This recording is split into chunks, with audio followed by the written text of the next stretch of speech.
as Kendrick Lamar just released his third song in a 36-hour span. It's never been more apparent that he is trying to win this battle and destroy Drake as soon as possible, and while after the release of his quick follow-up to Drake's Family Matters Meet the Grams seemed as sinister and vile as a diss track can get, Kendrick has not stopped there, as with his latest diss record Not Like Us, he's not just responding to some of the biggest claims and narratives that Drake tried to run with on his latest move in this beef, but after destroying Drake to his own family. Here he puts him on a platter to the entire music industry and specifically the people who have been arguably the most integral to his success. But before we can understand how Kendrick was able to attack Drake from yet another angle, we need to look at what Drake did to set up yet another diss from Lamar in the first place. Now on Family Matters, amongst many of the insane claims and accusations Drake threw Kendrick's direction, one of the ways he tried to shut down Kendrick's credibility to even be in this situation was by shouting out West Coast artists who he feels really represent the area and are about the life that is often portrayed in so much of the music from the region, and as Drake specifically highlights artists like Chris Brown and YG as being authentic West Coast artists where Kendrick is not.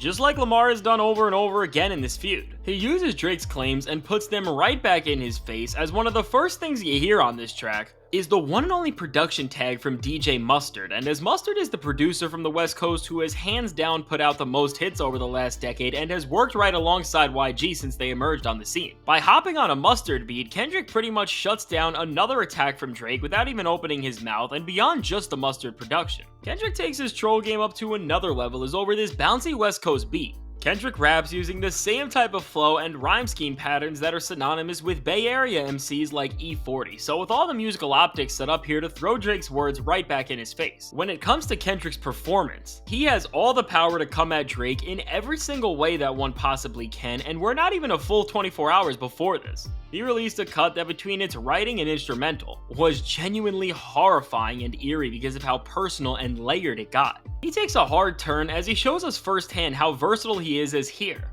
he is dissing Drake within the confines of a traditional West Coast banger, and when it comes to what Kendrick throws at Drake, he wastes no time in this track getting right back to this lyrical annihilation that he has been pulling off throughout all of his recent releases, as he doesn't just mock the fact that Drake is on his last legs, but he comes at him through more shocking angles that don't just continue to push sentiments but change the way we view Drake as a whole. Now, to flex every single lyrical muscle he has, Kendrick makes this diss a lot more humorous in tone as opposed to the more vengeful anthems before it, and this indicates that Kendrick is both getting more confident in ending this beef once and for all, and also that he is just going complete Thanos mode by trying to diss Drake through every single pocket of his artistry, which I gotta give him more power for doing this, is in musical battles where the pressure is so high. Historically, even the most skilled MCs tend to rely on the styles that they know work, but Kendrick just keeps innovating on really how out of the box diss tracks can be. So when it comes to the first half of the song, despite its almost comedic tone, its themes are about as serious as it gets, as Kendrick is once again talking about Drake's weird history with girls, and between the punchlines that are going to be remembered for quite some time,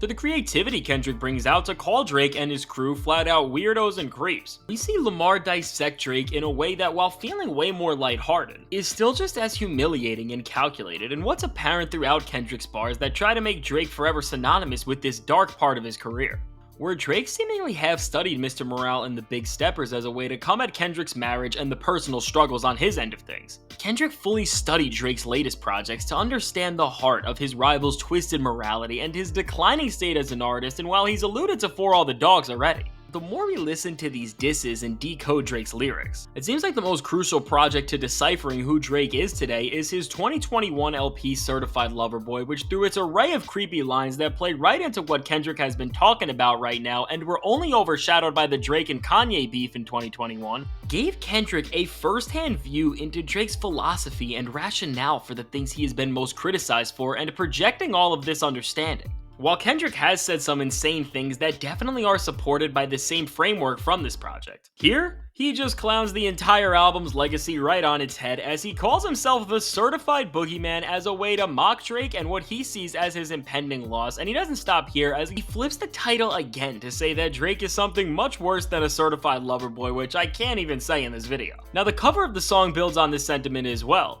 as it shows Drake's house, which is known as the Embassy, on what would be a certain list that everybody fears, and with 13 tags on the building. Kendrick is using this imagery to allude to the fact that there is some seriously disgusting things brewing here. Now, despite this subject matter being pretty disturbing, Because of the one-liners and jokes Kendrick throws in, it does clown Drake in a way that is super accessible for the club. And this just makes the song even more insane because it has all the makings of a hit record. Now when it comes to the second half of this record, it begins to take a wider scope to this absolute attack on the OVO rapper as Kendrick says to Drake that he should never show up in Oakland again after disrespecting Tupac the way he did, and as Kendrick continues to just call Drake less of a man than he and anybody else is. He delivers a combination of memorable punchlines and name drops that either tease him or just straight out hurt his image, with some major bars focusing on the fact that Drake betrayed his own mentor Lil Wayne as he went after his girl when he was locked up, and beyond this, Kendrick tells Drake the way he disses Serena Williams is a bad mistake, and if he keeps doing it, as she's from Compton, he will pay a price, and taking things to the next level. Kendrick makes some more jabs about the shady business Drake may be involved in, some possible vices he may be trying to hide, and then ultimately,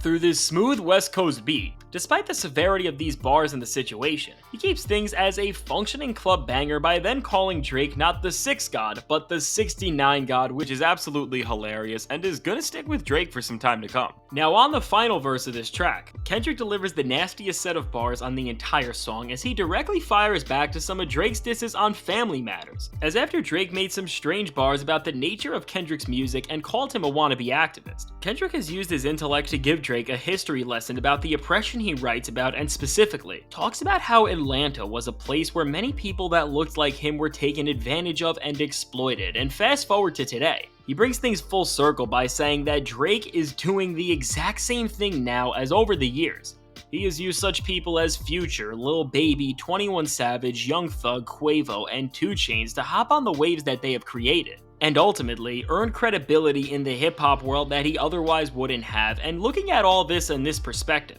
Kendrick finishes this lesson off by saying, "No, you not a colleague, you a colonizer," which, wow. After Drake made some stupid bars on family matters, Kendrick was able to flip it into a verse that shows that while Drake may brag that he got many artists their first #1 songs, without the influence and stature that he has been from Atlanta and so many of their greatest artists, he simply wouldn't be where he is today. And when we look at the tactical advantage that this verse gives, Kendrick has now positioned Drake not just against the people, but against the region where he has gotten so much of his style from. And with this, while Drake has played the victim and acted like he has given so many people a career, Kendrick shuts down this ideology as he calls Drake a fraud who is only biting the style that others have worked so hard to create, and he is just profiting off of it. So overall, between the creative way that he clapped back to more disses that have been thrown his way, and the fact that he continued to sour Drake's image both to the public and now to the music industry and some of his closest collaborators, it's safe to say that Kendrick Lamar has taken another W with his latest track, as he is now playing a diabolical game that may not directly hurt Drake's career when it comes to his first week numbers, but overall, will challenge both listeners to question if they should support Drake's music, and more importantly, will make artists question if they should work with him, as looking at Drake's close relationships with the biggest stars from Atlanta in this regard, and seeing how he has had so many fallouts over the years, it does make you question what Drake's true intentions have been all along, and maybe even if this is why he is so desperate to not fully destroy his relationship with Future, who is still seen as the face of the most culturally dominant region in hip-hop. Now, I think the takeaway from this song is that Kendrick has once again pushed Drake further away from everything that he stood for, and going forward, well, Kendrick won't be able to erase the millions of fans Drake has. He is actively discouraging other artists from working with him, and considering the way that Drake has gripped onto young star after young star to keep staying up with the times, this very point in the beef and the rap world's perception of these lines will be very important, as it can actively determine how the next chapter of Drake's career plays out, and if anybody will even want to work with him after this entire feud. So overall, with a great layered track that does all this and still remains to be a super catchy club banger, Kendrick Lamar has really leveled up in this beef in a way that is so historic for hip-hop, and at this point, as Drake now has 2 loaded diss tracks to answer to. Only time will tell if he can last through another exchange with Kendrick, or if this is already over as he is just leading by too much. Now let me know what you think about this track and the pressure Kendrick is applying to Drake to seemingly destroy his entire image and career, and if you want to see my video on how Kendrick and Drake just changed hip-hop forever when they released 2 of the craziest diss tracks of all time in under an hour, check out the suggested video.